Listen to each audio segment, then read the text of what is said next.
Salut à tous et bon retour sur ma chaîne Le Caméléon des Langues. Alors on se retrouve pour une vidéo qui je pense va être intéressante pour beaucoup de gens. Donc maintenant il y a le retour de l'école après 5 mois environ de Covid, ou du moins après 5 mois de pandémie où beaucoup de gens ont dû rester chez eux et il n'y a pas vraiment eu beaucoup d'école. Donc dans cette vidéo je vais surtout parler par rapport aux personnes qui n'ont pas pu retourner à l'école. Donc ce sont des étudiants, donc des élèves de secondaire. Il y a aussi tous ceux de l'université et des hautes écoles qui auraient dû avoir des cours de langue mais qui n'en ont pas eu, ou du moins où ça a été plus compliqué. Ensuite, évidemment, au fait d'avoir des cours à domicile.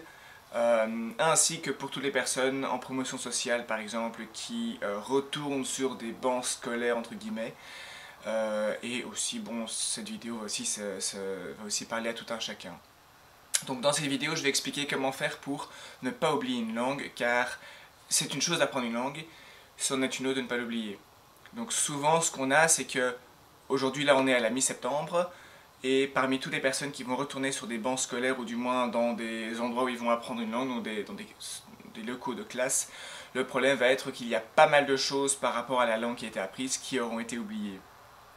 Et mon idée, c'était de donner quelques astuces pour faire en sorte qu'une fois qu'on retombe sur les bancs de l'école, eh bien qu'on n'ait pas, disons, un trou noir dans son cerveau et qu'on puisse quand même, du moins pour l'an prochain peut-être, faire en sorte que toutes ces connaissances ne soient pas parties. Euh, alors je vais surtout parler de mon vécu par rapport à certaines langues que j'ai apprises et que j'ai partiellement oubliées. Qu'est-ce que j'ai fait par rapport à ça pour ensuite y remédier, car il y a un an je parlais 4 langues et j'ai réussi à doubler ce chiffre aujourd'hui. Donc aujourd'hui je peux environ me débrouiller, avoir une conversation dans 8 langues, parce qu'il y a une chose que j'ai modifiée dans mon apprentissage des langues, parce que j'ai remarqué que ça n'allait pas, que j'oubliais les langues, donc j'en apprenais une, je passais à l'autre, et en fait, celle que j'avais apprise, eh bien je l'ai perdue. Et j'ai fait ça en fait pendant des années, et j'ai enfin trouvé la méthode pour éviter ça. Donc ceci est utile pour des polyglottes qui vont vouloir accumuler les langues, tout comme je le fais, ou même des personnes qui se concentrent sur une ou deux langues et qui finissent en fait par l'oublier. Alors, mon vécu ici va être surtout par rapport à l'italien. Donc l'italien c'est une langue que j'ai commencé il y a déjà un paquet d'années, et en fait quand je l'apprenais, le problème que je faisais c'est que j'arrive au niveau A2, B1 qui est un niveau qui permet de déjà se débrouiller dans la langue, hein, donc de déjà la parler, de la comprendre, etc. Et une fois que j'arrivais à ce niveau où j'étais fier de moi parce que j'arrivais vraiment à parler cette langue, je la mettais de côté parce que je voulais me lancer dans une nouvelle aventure, donc une nouvelle aventure linguistique. Donc je voulais commencer une nouvelle langue, et du coup, quand on apprend une langue, ça prend du temps, et du coup, la langue qu'on a apprise et qu'on met de côté, eh bien, le problème c'est qu'on finit par la négliger et par ne plus la pratiquer. Et ce que je remarquais, c'était qu'après, on va dire 3 mois d'apprentissage d'une autre langue, quelle que soit la langue en question, ça prend du temps d'apprendre cette langue, eh bien l'autre langue, dans mon cas c'était l'italien, ça pourrait être le cas de n'importe quelle langue, hein, pour n'importe quelle personne, eh bien cette langue elle va finir par être rusty, qui est le terme en anglais pour dire que la langue en fait on va la perdre. Et mon objectif ici, c'est d'expliquer comment j'ai fait pour reprendre cet italien et pour ne pas le perdre. Parce que voilà, l'erreur que je faisais, c'était que je la laissais de côté. Et donc une langue, tout le monde le sait, si on ne le pratique pas, ça s'oublie. Sauf que comment faire pour être sûr que ça ne s'oublie pas, et comment faire pour ne pas y passer sa vie en fait à la maintenir? Eh bien, la technique que j'ai faite, c'était que quand j'ai mis l'italien de côté, donc je voulais bosser l'italien pendant 6 mois, ce que j'ai fait durant la première moitié de l'année 2019. J'ai rebossé cette langue à fond, c'était ma langue majeure. Et après 6 mois, je voulais passer au portugais parce que l'italien, je le parlais assez bien. J'avais atteint environ un B1, un B2 plutôt, un B2, donc un B2 on va dire solide. Donc j'avais trouvé un tandem linguistique, un italien avec qui j'ai fait des séances toutes les semaines. Donc toutes les semaines, pendant une demi-heure, on parlait italien, pendant une demi-heure, on parlait français. Et une fois que sont arrivés à expiration ces 6 mois, j'ai mis cette langue de côté et je me suis concentré sur le portugais, qui est une langue qui me passionne et que j'ai beaucoup bossé. Sauf que je savais qu'il y allait avoir le risque que je perde mon italien. Mais moi j'étais fier de pouvoir parler italien, je voulais maintenir cette langue, je voulais vraiment pas la perdre, je voulais que à n'importe quel moment, si je croise quelqu'un qui parle italien, je voulais être capable de discuter avec cette personne. Donc en fait, je voulais faire en sorte qu'elle soit, disons, disponible à n'importe quel moment. Et donc ce que j'ai fait, c'est que je me suis dit, alors que je vais bosser le portugais, on va maintenir l'italien. Donc je me suis dit, si je teste d'avoir une discussion en italien toutes les semaines, 2 semaines à un mois, eh bien, s'il y a un risque que je perde cette langue parce que la fluidité baisse, la grammaire baisse, le vocabulaire baisse, je le sentirai. Je remarquerai que je ne suis plus au même niveau que celui que j'avais atteint, ce B2 d'avant. Donc ce que j'ai fait, c'est que je me souviens plus exactement de la régularité à laquelle j'ai fait ça, mais donc toutes les semaines ou 2 semaines, je contactais mon tandem et je lui disais, tiens, est-ce que ça te dit de faire un tandem italien-français? Et donc c'est ce qu'on faisait. Donc en fait, je crois que c'était environ toutes les 2 semaines. J'avais mon tandem en italien et ça m'a vraiment permis de revoir la langue qui revient dans ma tête et d'être sûr de ne pas perdre cette langue. Donc ça c'est pour ressentir la langue dans mon cerveau et pour être sûr qu'elle est toujours au même niveau auquel je l'avais laissée avant de me remettre au portugais. Alors ça c'est bien, mais il y a une chose que j'ai employé 2 méthodes assez similaires ensemble pour être sûr de ne pas perdre la langue. Alors il y avait ça qui était avoir un tandem avec un italophone.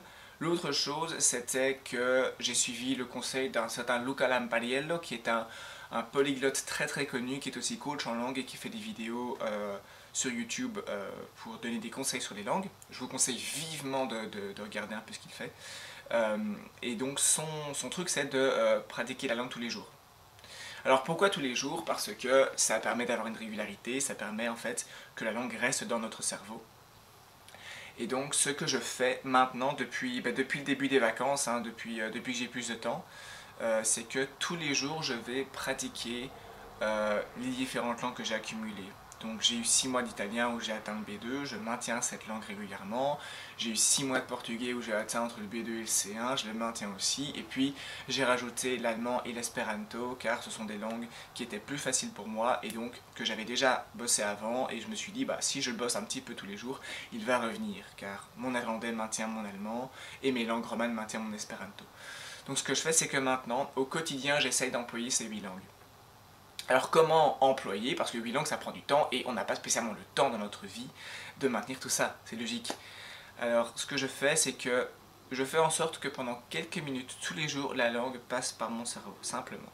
Alors ça peut être quelques minutes, 2 minutes, ça peut être une demi-heure, tout dépend de ce que je fais. Si je trouve une vidéo sur YouTube dans ma langue cible, dans une de mes langues, je vais me dire tiens je vais la regarder. Ça peut être pendant 2 minutes, ça peut être des vidéos plus longues pendant 10 minutes, 15 minutes, ça dépend un peu du temps que j'ai. Il y a ça, donc là c'est de l'input où la langue passe par le cerveau de manière audition. Il y a aussi l'oral, donc moi ce que je fais souvent c'est que je pense dans la langue et donc j'essaye tous les jours de penser au moins 1 minute dans la langue. Alors parfois quand j'ai des journées remplies je le fais plutôt le soir parce que je remarque que j'ai un peu, disons, je n'ai pas pensé à employer ces langues et donc le soir avant de me coucher je vais passer 1 minute, simplement 1 minute. À penser dans la langue, tiens, qu'est-ce que j'ai fait aujourd'hui, qu'est-ce que je vais faire demain. Toutes les pensées que vous avez d'habitude dans votre langue maternelle, eh bien vous le faites dans cette langue cible. Parfois j'enchaîne 2, 3, 4 langues quand j'ai vraiment pas pensé à faire ces langues durant la journée ou que j'ai été occupé ou autre. Donc là je fais quelques minutes dans une langue, puis tac je change vers une autre langue, donc il est fréquent que je fasse allemand, espéranto, espagnol, qui sont souvent les langues que je pratique moins, car des langues comme le néerlandais, l'anglais et le portugais sont des langues que je pratique de manière naturelle. Donc dans ma vie, il y a des choses qui sont mises en place qui font que naturellement ce sont des langues qui vont venir et je ne vais pas spécialement faire un effort pour chercher le contact. C'est typiquement le cas pour tout ce qui est des vidéos sur YouTube parce que je suis beaucoup de youtubeurs, ou bien lire des bouquins car comme vous voyez derrière moi j'ai pas mal de bouquins et donc je vais souvent lire quelques pages d'un livre comme ça. Ça peut être donc penser dans la langue, ça peut être écouter des musiques. La plus grosse partie de ma playlist c'est des musiques en portugais et donc voilà. Le fait de pratiquer tous les jours, ça fait que la langue va repasser dans le cerveau. L'important n'est pas de faire une demi-heure. Attention, ça c'est une erreur que beaucoup de gens font. Pour pratiquer une langue, il ne faut pas la bosser pendant longtemps, il faut simplement la pratiquer. Donc même le fait de pratiquer une langue pendant 5 minutes sur une journée et de faire ça tous les jours, 5 minutes c'est rien en fait. Hein. C'est pas une séance de cours 5 minutes. C'est même l'équivalent d'une pause en fait. Hein.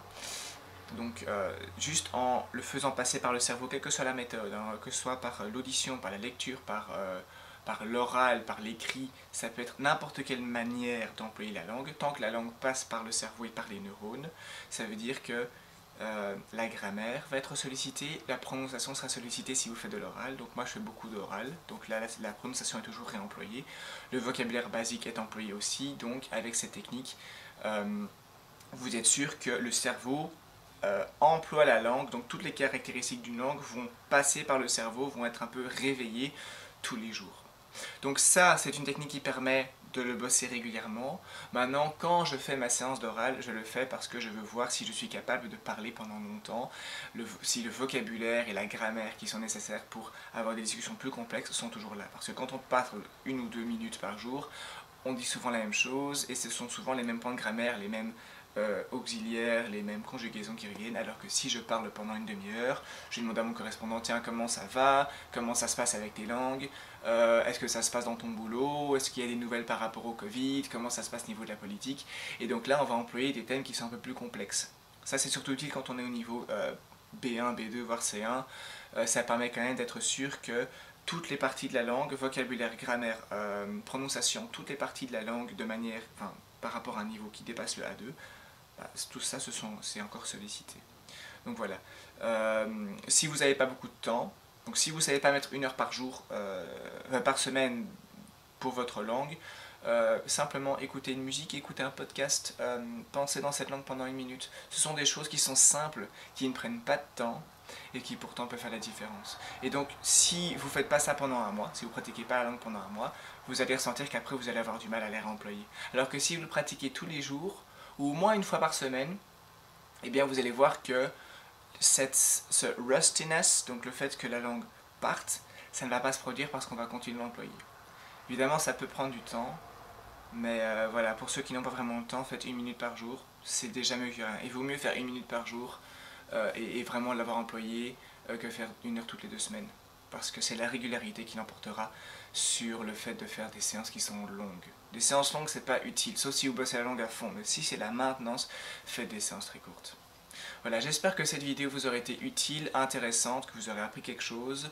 N'hésitez pas à la partager si vous connaissez des gens à qui ça peut intéresser, parce que je pense que c'est le cas de beaucoup de gens. Je crois que c'est l'un des plus gros problèmes, la maintenance d'une langue. N'hésitez pas à mettre des commentaires sur qu'est-ce que vous pensez de ça. Est-ce que vous aurez une question par rapport à ça? Est-ce que quelque chose n'est pas clair?